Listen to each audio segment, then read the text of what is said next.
¿Qué es lo que uno podría evaluar? Te voy a dar el beneficio de la apertura, Qué así bien. tal vez te puedo robar una idea mientras hablas. Además de la información, que seguramente es lo que más le importa a la gente, más que nuestra opinión. ¿Cómo, viste, composición tema la vaca, ¿no? Mafalda, composición tema frente de todos después de la votación en Cámara de Diputados, Nicolás Fiorentino desarrolle. Llevo 24 horas y un poquito más pensando cómo va a ser el Frente de Todos para subsistir como tal. Te doy como un par de... solo cosas que pasaron en las últimas 24 o 30 horas, por ejemplo. Sí. La Cámpora votó contra el acuerdo con el FMI. Varios diputados y diputadas de extracción sindical y de organizaciones sindicales votaron en contra o se abstuvieron. Muchos de esos diputados y diputadas firmaron un documento que consideran a este acuerdo esto es literal, cesión de soberanía. Hablan del FMI como coadministrador. La vicepresidenta Cristina Fernández de Kirchner publicó un video donde dice que lo que se estaba discutiendo en el Congreso cuando su despacho fue atacado a piedrazos no era el acuerdo con el FMI, sino el plan económico del FMI. En el medio se reactivaron las tensiones entre la vicepresidenta y el presidente porque en el Senado decían que no había habido una comunicación para solidarizarse con ella por los ataques que sufrió su despacho.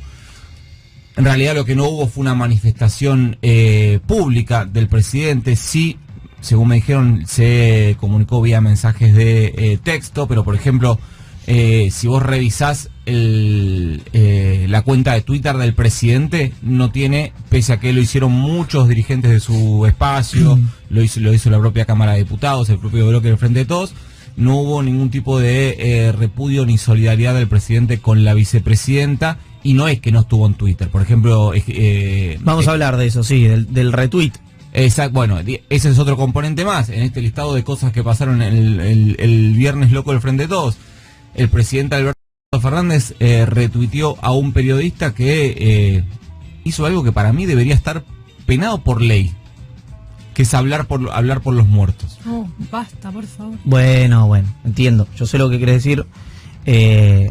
No, O sea, no es ni la primera ni la última persona que lo va a hacer, porque varias veces además la dirigencia política que se enojó con ese tuit debe haber dicho: si Perón estuviera vivo tal cosa, si Evita estuviera viva tal Sí. cosa.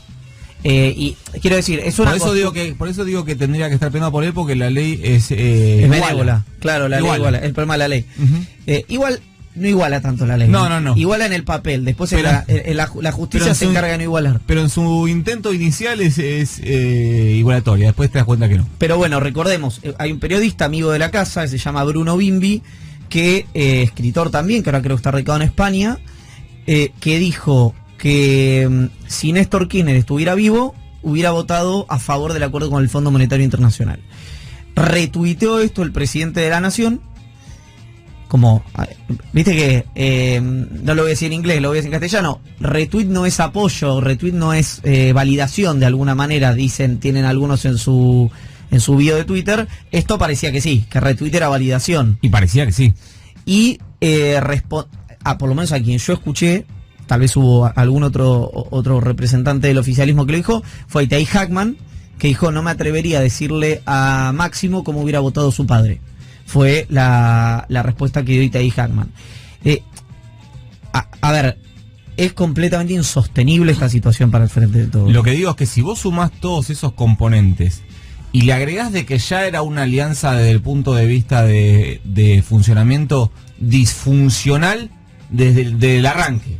Desde el O vamos. sea, lo más parecido a un sistema de organización interna que llegó a tener era la mesa de los martes en Olivos, que era el presidente Alberto Fernández, Santiago Cafiero cuando era jefe de gabinete, Eduardo Guado de Pedro, Máximo Kirchner y Sergio Massa. Ese es el máximo nivel de algo parecido a un plan de coordinación interna que tuvo el Frente de Todos.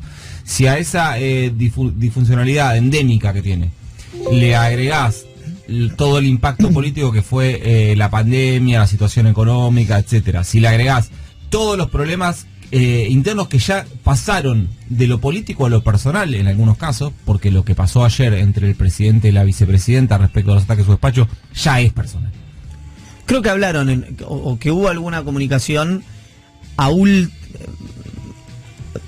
uno podría decir titubeo porque no quiero editorializar qué es tarde y qué no es tarde, pero sí, que hubo una comunicación de Alberto Fernández finalmente con Cristina Fernández de Kirchner. Hay gente escuchando que lo puede confirmar, en un minuto. Y que de hecho, respecto a lo que yo estaba diciendo recién, de la lejanía de la agenda con la gente, dice, la agenda nuestra es que ese ciudadano, alguien del kirchnerismo me dice, ¿verdad? No solo coma todos los días, no sé leer, no solo coma todos los días, sino que se involucre para hacerlo, porque los medios le hacen creer que el problema es la política, como dijiste recién.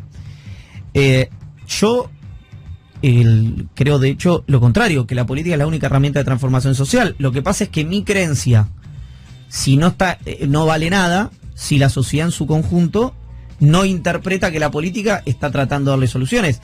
Y mi impresión, puede ser de mi metro cuadrado, es que hay una gran mayoría de la población que siente que hoy el sistema político en general, y esto es un problema, porque el lugar que no lo ocupa la política, lo ocupan lugares nocivos para la vida democrática argentina, es que nos están dando soluciones. Y me confirma recién que no hablaron Alberto Fernández y Cristina Kirchner, a eso me refiero. Yo lo que creo es que el debate respecto al FMI y el tipo de acuerdo que se cierra, ya no si se cierra o no se cierra un acuerdo, porque creo que nadie dentro del oficialismo plantea que no había que cerrar un acuerdo y había que caer en default, sino el tipo de acuerdo que se cierra sí forma parte de la arena cotidiana de la gente. Quizás la gente no lo conoce porque le han hecho creer a lo largo de su vida que son temas muy complejos o muy lejanos para involucrarse. Pero no hay nada que vaya a involucrar más a tu heladera por los próximos 2 años y medio que el acuerdo. Que el acuerdo con Totalmente. el FMI que cierre la Argentina. Ahora, yo comparto esto que dice Nico, que parece difícil ver qué tipo de alianza es posible en una coalición que en el tema más central que tenía para debatir su gobierno se encuentran en veredas tan apuestas, porque este es y será el proyecto más importante que haga pasar por el Congreso el gobierno de Alberto Fernández, sin lugar a dudas. Ahora, sí, para mí hay un paraguas, un ordenador político general, que es que lo que llevó a unir al frente de todos no fue el amor, sino que fue el espanto. Fue que el macrismo y la alianza Juntos por el Cambio tenía muchísimos votos, tenía muchísimos simpatizantes dentro del pueblo argentino. Esa hipótesis primera que los unió sigue igual de vigente que ahora y probablemente sigue igual de vigente en 2023, porque el macrismo en la última elección, de hecho, las ganó, sobrepasó. Con lo cual, el macrismo fuerte para mí sigue siendo un ordenador dentro del frente de todos. Ese punto es mi verdad relativa es que ese punto es porque si bien es cierto que en el oficialismo ante cada crítica interna o ante cada crítica al gobierno que aparece y esa inercia tóxica, digamos, se mantiene, cuando llegan al final, al borde de la ruptura, aún dicen, bueno, pero ojo que enfrente están estos, ¿no? Ahora, también hay algunos que dicen, y te soy franco, uno no puede pensar nunca como, Cristina Kirchner debe ser, si no es la mayor, es la segunda mayor dirigente política en términos de resultados indiscutibles, de permanencia en el poder. Olvídense si les gusta o no les gusta, Perón y Cristina Kirchner, las dos figuras más importantes de la historia argentina en materia de presidentes o expresidentes. En ese marco, uno no puede decir, si yo fuera Cristina tal cosa, pero cometiendo esa estupidez evidente y pasando vergüenza por un momento, si yo fuera Cristina, estaría pensando, si yo ¿qué estoy poniendo en riesgo? Sí, para perder, pierdo la mía. Estoy poniendo en riesgo una derrota por 10 puntos hace 2 años, que es el único, está bien que comparar una presidencial con una legislativa es un error, pero es cierto que es el único parámetro que tiene el frente de todos para analizarse en gestión. Sí. Y entonces ahí dice, si la hipótesis es que vamos a perder, pues este acuerdo con el fondo te topea el crecimiento. Prefiero ir a perder y llevarme el 50% de, 40 puntos, o si voy a perder, recupero mi identidad, que ya no la tengo, y en los términos netamente pragmáticos de la política, me quedo con el 100% de 30 a 35 puntos. Te digo más, si la elección se recontrapolariza y no sabemos quién va a ser el candidato de Juntos por el Cambio, hasta tal vez, Hay algunos que sostienen que puede ser, yo lo veo lejos, eso lo quiero decir, pero que puede ser la batalla final. ¿Viste? La boda roja de Game of Thrones, Cristina contra Macri y plata mierda, a la carga Barracas y bueno, dale que sale, digamos. En lugar de con una boleta se vota con una faca. Claro, va como... Directamente. ¿No? Es como... Che, seguro que viste, porque aparte también pasa mucho eso, analistas y analistas y analistas y analistas diciendo que la gente quiere moderación, moderación, moderación, moderación. Vas a las encuestas, Macri Cristina, ¿no? Cristina Macri, ¿no? Es como, en intención de voto, digo, porque hay otra gran confusión que tiene el electorado, que tiene el periodismo en general, que es confundir imagen positiva con intención de voto. Absolutamente. ¿No? Yo voy a seguir dando el ejemplo que doy siempre. Y llevamos décadas sin entender eso. Eso. Roberto Lavagna, 70 puntos de imagen positiva en las últimas elecciones presidenciales. Fue a las elecciones, 5% salvo. 5 puntos. Tipo extraordinario, ¿eh? Yo lo repito muchísimo. Estoy diciendo simplemente el dato duro de lo que ocurrió. Bueno, tenemos que seguir porque además de lo que espera el Senado. Sí, lo que se espera en el Senado. Lo podemos contar un ratito. Lo podemos contar un ratito. Uh-huh. Parece que le escribieron a Mariano, el secretario de Cristina, y a Cristina si alguien se lastimó y si necesitaban algo. 2 o 3 horas después del hecho. Que parece quien intercedió fue Sergio Massa. Eso es lo que me están diciendo. Que hoy me da la sensación que dentro del oficialismo no kirchnerista es el único que entiende que el Frente de Todos no tiene futuro electoral sin Cristina y sin Máximo. Porque de esto quiero hablar en un rato nada más. Hay algunos sectores muy hábiles a la hora de la construcción dentro del sistema político, dentro del círculo rojo, pero no tan aptos a la hora de ganar elecciones, que le están comiendo la oreja al presidente para que se desembarace de Cristina Kirchner y del kirchnerismo. Pregunté eso mismo esta semana y me dijeron que literalmente cada 6 minutos promedio recibe el presidente una sugerencia a romper con Cristina. A mí, lo que me dicen... Cada 6 minutos también recibe una sugerencia de crear un mecanismo institucional en el Frente de Todos para dirimir diferencias cotidianamente. Totalmente. Y no lo hace. Totalmente. De hecho, a mí lo que me dijeron es que la foto de Alberto Fernández con Guado de Pedro a la vuelta de la gira por España era justamente para alejar esos rumores de ruptura con Cristina Kirchner. Igual ya sabemos que esto que dijimos puede quedar viejo después de las noticias, así que todo esto es minuto a minuto, esa deliberación interna es minuto a minuto. Nicolás Fiorentino, el Senado de la Nación, la vicepresidenta, los votos, ¿viste? Son tags, como cuando tagueas algo en internet. ¿Cómo viene la cosa? ¿Más amable de lo que se preveía en diputados o también puede haber un poquito de jarana? Hay olor a partido resuelto, ¿no? Okay. El lunes a las 16 se espera la presencia del ministro de Economía en la Comisión de Presupuesto del Senado. Más rápido el trámite va a ser que en la Cámara de Diputados, porque al día siguiente, el martes, ya se espera firmar dictamen. José Mayans, presidente del bloque del Frente de Todos, le elevó una propuesta a sus pares de Juntos por el Cambio para que acompañen un tratamiento sobre tablas el día jueves. ¿Qué significa esto? Bueno, se ponen de acuerdo 2/3 de la Cámara y achican los plazos, tratan el dictamen que estaría el martes sin cumplir la semana de plazo que exige el reglamento del Senado. ¿Por qué es esto?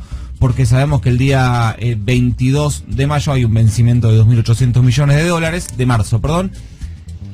Y si el objetivo, y si lo único que dijeron atrás de la sanción de este acuerdo, de todos lados, es que el objetivo es evitar un default, estaría bien que la ley esté antes de caer en default, me parece a mí. Todavía no le confirmaron a Mayans si Juntos por el Cambio acepta ese tratamiento sobre tablas.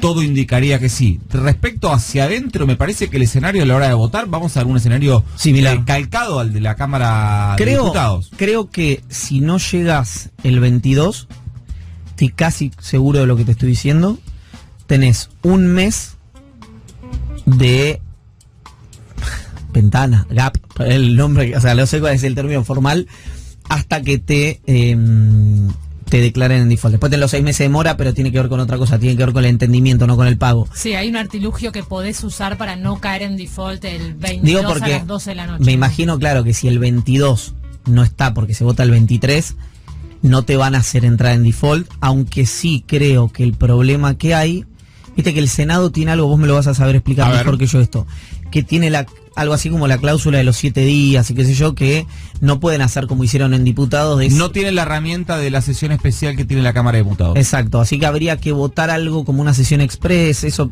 Esto que yo te por digo, eso, se tendría que ¿cómo poner de es? acuerdo para un tratamiento sobre tablas. Ok, pero ahí no necesitas 2/3. Necesitas el acuerdo no necesitas 2/3 de los votos a la ley, necesitas que 2/3 del recinto habiliten Exacto. tratar un proyecto que no haya cumplido el plazo de los 7 días desde la firma de su dictamen en comisión. Exacto.